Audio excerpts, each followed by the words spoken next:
আমি আপনাদের আন্দোলনকে কুর্নিশ জানাই। আমি নিজে স্টুডেন্ট মুভমেন্ট থেকে উঠে আসা লোক। আমি স্টুডেন্ট মুভমেন্ট আমি নিজেও অনেক সাফার করেছি জীবনে। আমি জানি আমার পোস্টটা বড় কথা নয়, মানুষের পোস্টটাই বড় কথা। আমি আপনাদের কাছে বলতে এসেছি, কাল সারা রাত ঝড় জল হয়েছে। আপনারা যখন কষ্ট পেয়েছেন, আমিও সারা রাত ঘুমোতে পারিনি। আমারও কষ্ট হয়েছে। এই ঝড় জলের মধ্যে আপনারা যেভাবে বসে আছেন, আমার মানসিকভাবে কষ্ট হচ্ছে। আপনারা আজকে 33 দিন 34 দিন, আমিও কিন্তু রাতের পর রাত ঘুমাইনি। কারণ আপনারা যখন রাস্তায় থাকেন, আপনাদের জন্য আমাকেও কিন্তু পাহারাদার হিসেবে জেগে থাকতে হয়। আমি আপনাদের কাছে যেটা বলতে এসেছি, এত ঝড় বৃষ্টির মধ্যে, প্রাকৃতিক দুর্যোগের মধ্যে আপনারা অনেক কষ্ট পেয়েছেন। আর কষ্ট না করে যদি আপনারা কাজে ফিরতে চান, আমি আপনাদের প্রতিশ্রুতি দিচ্ছি, আপনাদের ডিমান্ডগুলো আমি কথা বলে সহানুভূতির সাথে আমি স্টাডি করব। আমি অফিসারদের সাথে কথা বলবো। আমি একা সরকার চালাই না, আমার সাথে একটা chief secretary, home secretary, DG police সবাই আছেন।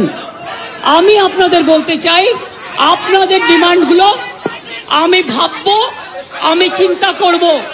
যদি কেউ দোষী হয়, তিনি নিশ্চয়ই শাস্তি পাবেন। এবং আমি চাই তিলোত্তমার বিচার হোক। আমি সিবিআইকে অনুরোধ করব, যত তাড়াতাড়ি বিচার হোক। এমনকি 3 মাসের মধ্যে তারা যেন ফাঁসির অর্ডার দেয়। আমি একটা সিবিআইকে অনুরোধ করব আপনাদের প্ল্যাটফর্মে বসে। আর আপনাদের কাছে আবেদন জানাবো, আমাকে একটু সময় দিন। আমি ব্যাপারগুলো নিয়ে আমি চিন্তা ভাবনা করব। যদি আপনাদের আস্থা ভরসা আমার উপর থাকে, আমি কথা বলে সিদ্ধান্ত, অন্তত যদি কাউকে দোষী পাই, আমি নিশ্চয়ই নেব। আমি আপনাদের এটুকু বলবার জন্য এসেছিলাম। আমি আশা করি আপনারা এত কষ্টের মধ্যে বৃষ্টিতে ভিজছেন এবং আপনাদেরও পরিবার পরিজন চিন্তায় আছে। এবং আমি মনে করি অনেক মানুষও মারা যাচ্ছেন। আপনারা প্লিজ দয়া করে, আপনারা আমাদেরই ঘরের ভাই বোন, আপনারা কাজে যোগদান করুন। এবং আমি বলতে পারি, আপনাদের প্রতি আমি কোনো অবিচার করব না। আমি একটা কথা বলে যাই, হাসপাতালের ডেভেলপমেন্ট, ইনফ্রাস্ট্রাকচার, সব কাজ আমরা শুরু করে দিয়েছি এবং করব। আমি সব হসপিটালের রোগী কল্যাণ সমিতিতে আমি প্রত্যেকটা একদম রাজ্য থেকে শুরু করে সব মেডিকেল কলেজ এবং মাল্টি সুপার হসপিটাল, যত রোগী কল্যাণ সমিতি আছে, আমি প্রিন্সিপালদের চেয়ারম্যান করব। এবং তাতে জুনিয়র ডাক্তারও মেম্বার থাকবে, সিনিয়র ডাক্তারও থাকবে, নার্সও থাকবে, একজন পাবলিক রিপ্রেজেন্টেটিভ থাকবে এবং পুলিশ থাকবে। এই সিদ্ধান্ত আমি নিয়েছি।